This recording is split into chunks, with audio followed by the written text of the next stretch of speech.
The 18-year-old Olympic champion walked into Crawford's restaurant, with his gold medal hanging proudly around his neck. He'd just returned from Rome, where he'd made his country proud, where he'd stood on the podium as the American flag was raised in his honor. But when restaurant owner Jim Crawford looked up and saw the young black boxer, his first words weren't congratulations. They were, "We don't serve your kind here." What happened next would shatter a young champion's faith in America and change both men forever. September 12, 1960. Louisville, Kentucky. Cassius Clay, 18 years old, had been home from the Rome Olympics for exactly 3 days. The gold medal for light heavyweight boxing hung heavy around his neck, not from its weight, but from its meaning. For 3 days, he'd been parading around Louisville, showing off his achievement to anyone who would look. He'd been to the mayor's office, posed for photographs with city officials, given interviews to local newspapers. Everyone wanted to meet the local boy who'd brought Olympic glory home to Kentucky. At the airport, hundreds had cheered his arrival. On television, commentators praised his skill, his charisma, his potential for greatness. But in those 3 days, something had been nagging at young Cassius. All the celebration, all the praise, all the photo opportunities had been in black neighborhoods, black newspapers, black businesses. The white Louisville that surrounded and controlled his city hadn't exactly opened its arms to embrace their Olympic hero. That's why, on this warm September evening, Cassius decided to test what his Olympic achievement really meant in America. He chose Crawford's restaurant on 4th Street, a popular establishment in downtown Louisville, known for its steaks and its strictly enforced color line. Crawford's had been serving white customers exclusively for 32 years. Jim Crawford, 54, had inherited the restaurant from his father and had never questioned the policy. In his mind, it wasn't hatred, it was just the way things were, the way things had always been, the way things were supposed to remain. Cassius pushed through the glass doors at 7:30 p.m., the dinner rush in full swing. The restaurant was packed with white families, businessmen in suits, couples on dates. Conversations stopped mid-sentence, as every eye in the place turned to stare at the confident young black man wearing an Olympic gold medal. Jim Crawford was behind the cash register when he saw Cassius enter. His first instinct was irritation. Didn't this boy know the rules? Couldn't he read the small private club members-only sign that served as their polite way of saying whites only? Crawford walked quickly across the restaurant, his face stern, ready to handle this situation the way he'd handled dozens of similar situations over the years. But as he got closer, he noticed something that stopped him cold. The gold medal catching the restaurant's chandelier light, the unmistakable Olympic rings, the red, white, and blue ribbon. "Excuse me," Crawford said, his voice lower than usual. "Can I help you?" Cassius smiled, that brilliant smile that would later make him famous worldwide. "Yes, sir, I'd like a table for one. Just won this gold medal for America in Rome, and I'm hungry enough to eat one of those steaks I keep hearing about." Crawford was caught off guard. He'd been prepared to deal with a troublemaker, or someone who didn't know the rules. He hadn't been prepared to deal with an Olympic champion. For a moment he just stared at the medal, genuinely impressed despite himself.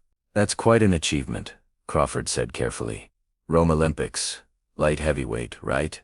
I saw it on television." "Yes, sir," Cassius said proudly. "Beat that Russian boy in the final. For America. For Kentucky.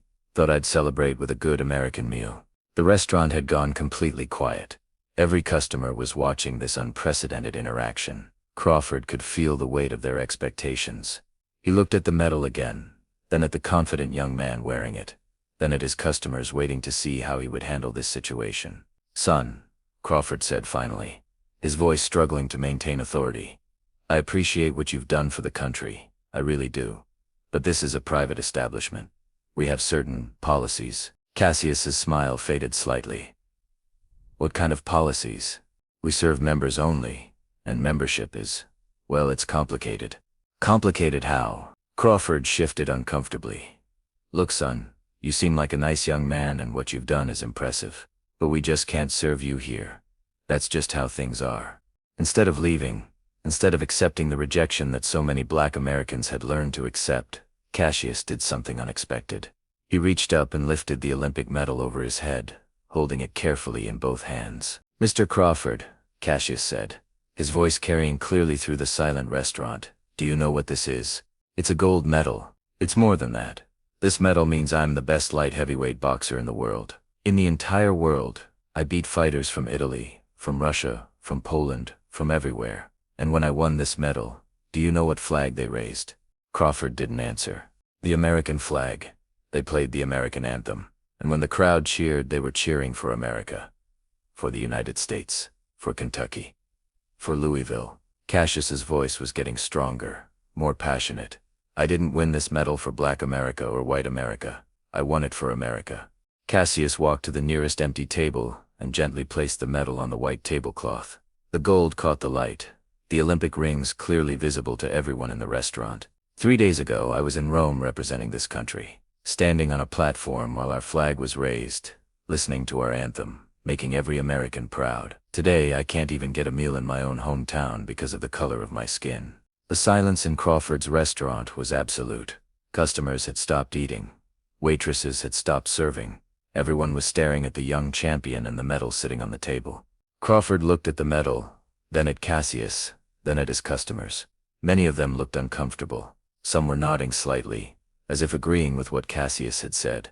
Crawford realized he was facing a moment that would define his restaurant, his reputation, and perhaps his own character. "Son," Crawford said, his voice softer now, "I understand your frustration. I do, and I want you to know that I respect what you've accomplished. But you still won't serve me." Crawford was quiet for a long moment, the weight of 30 years of tradition pressing against the reality of the situation. "It's not that simple. I have other customers to consider. I have employees who might not understand. I have a business to run." Cassius picked up his medal and looked at it. "You know what I thought when I won this? I thought about coming home to Kentucky and finally feeling like I belonged somewhere. I thought maybe this would change things." "Maybe it will," Crawford said. "Maybe not today, but maybe someday." "When?" Cassius asked, his voice carrying pain now instead of anger. "How many more medals do I have to win? How many more times do I have to make America proud before America accepts me?" A voice from one of the tables called out, "Just serve the boy Jim. He's an Olympic champion." Then another voice, "He earned it." But other customers were shaking their heads, looking unhappy with the direction of the conversation. Crawford felt torn between worlds. The old world he'd always known, where lines were clear and rules were simple. And this new world that was demanding he make choices he'd never had to make before. "I'm sorry," Crawford said finally. "I wish I could help you, but I just can't." Cassius nodded slowly, as if he'd expected this answer, but hoped he'd been wrong. He put the medal back around his neck. "Mr. Crawford, can I tell you something?" "What's that?" "When I was in Rome, I met athletes from all over the world, from countries that are supposed to be America's enemies. And you know what? They treated me with more respect than I'm getting in my own country tonight. They saw me as an American first, as a champion, as a human being." Cassius headed toward the door, then stopped and turned back. "I won this medal for America, but America won't even buy me a hamburger." As Cassius walked out of Crawford's restaurant, the silence behind him was deafening. Customers sat staring at their plates, suddenly finding their meals less appetizing. Waitresses went through the motions of service without their usual cheerfulness. Crawford stood at the cash register, staring at the door where the Olympic champion had just exited. Outside, Cassius walked slowly down 4th Street, his gold medal feeling heavier with each step. The enthusiasm and pride he'd felt for 3 days was draining away, replaced by a deep disappointment that went beyond personal rejection. This wasn't just about him. This was about what America really meant. He walked until he reached the Ohio River, the muddy water, reflecting the lights of the city. For a long time he stood on the riverbank, holding his medal, thinking about the past week. The glory in Rome, the pride on the podium, the reality at home. The medal that had represented the pinnacle of achievement, the symbol of American excellence, now felt like a lie. What good was representing a country that wouldn't acknowledge your citizenship? What good was winning for America when America wouldn't even serve you dinner? Cassius Clay took off his Olympic gold medal one last time, held it up to catch the moonlight, and threw it as far as he could into the Ohio River. The splash was small, barely audible over the sound of traffic in the city. But for Cassius it was the sound of one dream ending and another beginning. Back at Crawford's restaurant, Jim Crawford couldn't concentrate for the rest of the evening. The image of the young champion, the dignity with which he'd spoken, the pain in his eyes, haunted him. When the restaurant closed at 11 p.m., Crawford sat alone in the empty dining room, thinking about what had happened. For the first time in his life, Jim Crawford questioned the policies he'd inherited, the traditions he'd never examined, the assumptions he'd never challenged. An Olympic champion had walked into his restaurant, and he'd turned him away. Not because the young man had done anything wrong, but because of something he couldn't change about himself. The next morning, Crawford read every article he could find about Cassius Clay's Olympic victory. He watched footage of the medal ceremony, seeing the young boxer's pride and joy as the American flag was raised. He realized he was looking at a young man who loved America, despite America's failure to love him back. 3 days later, Crawford made a decision that shocked his regular customers and changed his business forever. He removed all the members-only signs from his restaurant. He trained his staff on the new policy. Everyone would be served with equal respect and courtesy, regardless of race. The change cost him customers. Some of his longtime patrons stopped coming, angry about the new policy. But other customers, both black and white, began visiting Crawford's, drawn by what they saw as moral courage. Slowly, the restaurant's clientele changed, becoming more diverse, more reflective of the community it served. Crawford never saw Cassius Clay again. By the time the young boxer became Muhammad Ali and rose to international fame, Crawford's gesture seemed too little, too late.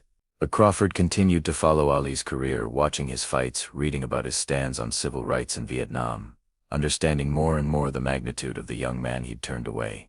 In 1975, 15 years after that night, Crawford decided to try to make contact. He wrote a letter to Muhammad Ali, explaining what had happened at his restaurant that September evening, describing the changes he'd made afterward, and offering an apology that he'd been carrying for a decade and a half. He never expected a response. But 6 weeks later, a handwritten letter arrived at the restaurant, postmarked from Chicago. "Mr. Crawford," the letter read, "thank you for your letter and for your apology. I remember that night at your restaurant very clearly. It was one of the most painful experiences of my young life. But I want you to know that I also remember your struggle that evening. You weren't just a hateful man turning away a black customer. You were a man caught between what you'd always known, and what you were beginning to understand was right.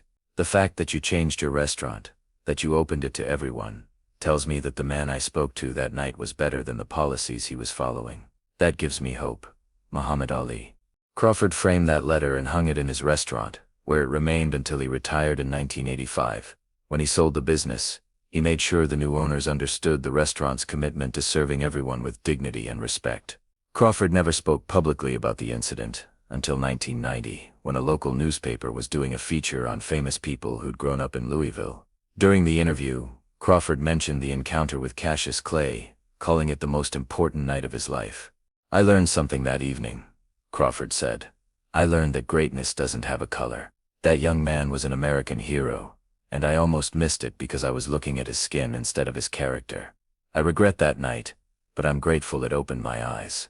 When Muhammad Ali was diagnosed with Parkinson's disease, Crawford sent another letter, this one offering support and expressing admiration for Ali's courage in facing illness the same way he'd faced every other challenge in his life.